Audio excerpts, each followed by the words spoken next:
আসসালামু আলাইকুম। আজ আমি বানাবো নবাবী সেমাই। এই সেমাই এক একজন এক এক রকম করে বানায়। চাইলে অনেক কিছু দিয়ে বানানো যায় এবং কম সময় অল্প উপকরণ দিয়েও কিন্তু এই মজাদার রেসিপিটি বানানো যায়। এই নবাবী সেমাই বানাতে কে কত ঝামেলা করবেন বা কে কত টাকা খরচ করবেন এটা তার উপর নির্ভর করে। কিন্তু যাদের টাকা কম, বাজেট কম, তাই বলে কি তারা নবাবী সেমাই খাবে না? অবশ্যই খাবে। আমি আজ ক্রিম, তারপর হচ্ছে কনডেন্স মিল্ক আর হচ্ছে কাস্টার্ড পাউডার এগুলা ছাড়াই কিভাবে খুব অল্প সময় অল্প টাকা খরচে মজাদার লোভনীয় এই রেসিপিটি বানাতে পারবেন সেটাই শেয়ার করব। তো আশা করি আজ আপনাদের অনেক ভালো লাগবে। একটা লাইক দিয়ে কন্টিনিউ করুন। তো প্রথমে আমি নিয়ে নিয়েছি ১ প্যাকেট লাচ্ছা সেমাই। লাচ্ছা সেমাইটাকে আমি একটা পাত্রে ঢেলে নিলাম। তো দেখতে পাচ্ছেন এখানে ২০০ গ্রাম লাচ্ছা সেমাই আছে। তো আমি একটা কড়াই নিয়েছি, কড়াইয়ে দিয়ে দিচ্ছি ৪ টেবিল চামচ ঘি। ঘিটাকে আমি একটু গরম করে নিব।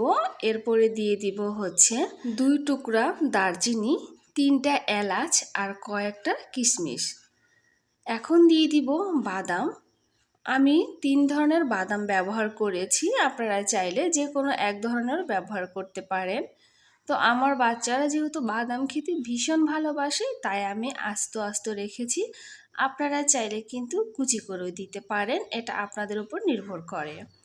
তো আপনারা চাইলে বাদামটা ব্যবহার নাও করতে পারেন, তবে যেহেতু এটা নবাবী সেমাই অবশ্যই এক আইটেম হলেও বাদাম ব্যবহার করার চেষ্টা করবেন। তো বাদামগুলো আমি ভেজে নিয়েছি, তুলে নিয়েছি একটা পাত্রে। বেঁচে যাওয়া ঘিয়ের মধ্যে দিয়ে দিলাম লাচ্ছা সেমাইগুলো। এখন আমি এই লাচ্ছা সেমাইগুলো উল্টে পাল্টে কিছুক্ষণ ভেজে নিব ঘিয়ের মধ্যে। তো আজকে যারা আমার ভিডিওতে নতুন, আমার ভিডিও যদি আপনাদের ভালো লেগে থাকে তাহলে অবশ্যই লাইক, কমেন্ট, শেয়ার করে দিবেন।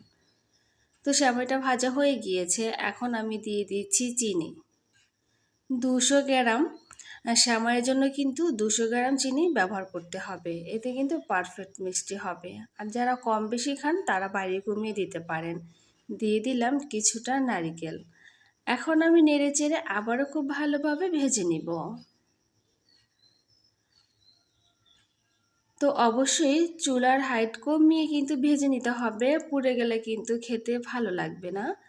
তো অবশেষে আমি দিয়ে দিলাম গুঁড়া দুধ। গুঁড়া দুধ দিয়েছি ১ কাপ। এখন কিন্তু চুলাটা বন্ধ করে দিতে হবে। সেমাই যে গরম, এই গরমে কিন্তু আপনার এই দুধটা সেমাইয়ের গায়ে লেগে যাবে বা মিক্স হয়ে যাবে। চুলা জ্বালানো যাবে না, যদি এতে কিন্তু চুলা জ্বালিয়ে যদি করতে যান তাহলে কিন্তু দুধটা পুড়ে যাবে আর এই সেমাইটা খেতে ভালো লাগবে না। তো দেখুন আমার কিন্তু মিক্স করা হয়ে গিয়েছে, এখন আমি ঠান্ডা করে নিব সেমাইগুলোকে। আবার একটা পাত্র বসিয়ে দিয়েছি চুলায়, এখন আবারও দিয়ে দিলাম ৩ টেবিল চামচ ঘি। ঘিটা হালকা গরম হওয়ার পর আমি দিয়ে দিচ্ছি দুধ। দুধটা খুব ভালোভাবে বলক তুলে নিব। তো আপনারা যদি বাজারের কেনা গরুর দুধ ব্যবহার করেন তাহলে কিন্তু অনেকক্ষণ জাল করে ঘন করে নিতে হবে, আর যদি গুঁড়ার দুধ দেন তাহলে কিন্তু বেশি জাল করতে হবে না। দিয়ে দিলাম পরিমাণ মতো চিনি আর হচ্ছে গুঁড়া দুধ। তো আবার আমি খুব ভালোভাবে কিছুক্ষণ নেড়ে চেড়ে রান্না করে নিব। দুধটা কিন্তু প্রায় অনেকটাই ঘন হয়ে গিয়েছে যেহেতু আমি এর মধ্যে গুঁড়া দুধ আর চিনি দিয়েছি। তো এখন আমি দিয়ে দিলাম লবণ, যেন মিষ্টির ব্যালেন্স ঠিক থাকে। তো এখন হচ্ছে দিয়ে দিলাম ৫-৬ ফোঁটা কেওড়া জল, এতে কিন্তু শাহি শাহি একটা ফ্লেভার আসবে। এখন আমি যেটা দিয়ে দিচ্ছি সেটা হচ্ছে কর্নফ্লাওয়ার। আমি ৫ টেবিল চামচ কর্নফ্লাওয়ার কিন্তু সামান্য দুধের মধ্যে গুলিয়ে নিয়েছি। এখন এটা আমি অল্প অল্প করে দিয়ে নিচ্ছি। দেখুন আস্তে আস্তে কিন্তু ঘন হয়ে যাচ্ছে।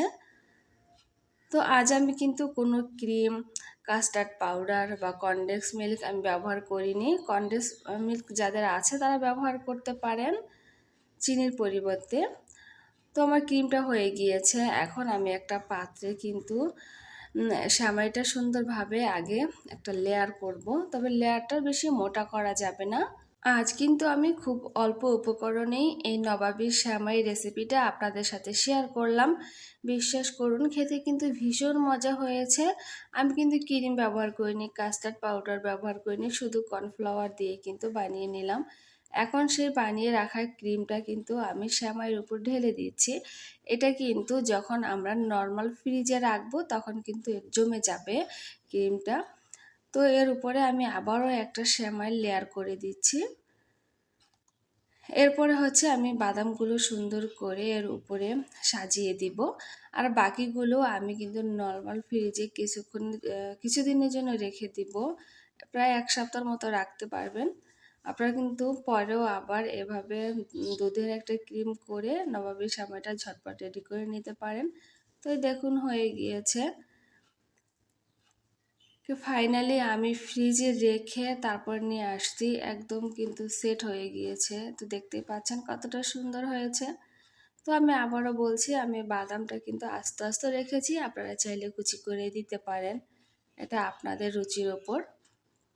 তো খুব মজা হয়েছে। আমি শুধু কর্নফ্লাওয়ার দিয়ে কিন্তু সুন্দর এই নবাবী শ্যামাইটা রেডি করে নিয়েছি। আজকের মতো বিদায়, আসসালামু আলাইকুম।